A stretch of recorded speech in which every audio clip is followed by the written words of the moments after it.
بچھڑا کچھ صدا سے کہ رت ہی بدل گئی، ایک شخص سارے شہر کو ویران کر گیا۔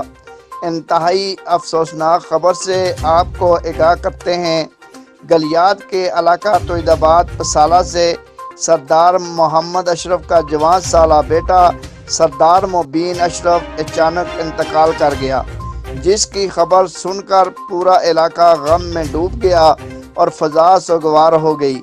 سردار مبین اشرف انتہائی نیک سیرت اور با اخلاق نوجوان تھا، جس کی وفات سے علاقہ بھر میں فضا سوگوار، جبکہ محروم کی گھر میں کرم مچ گیا۔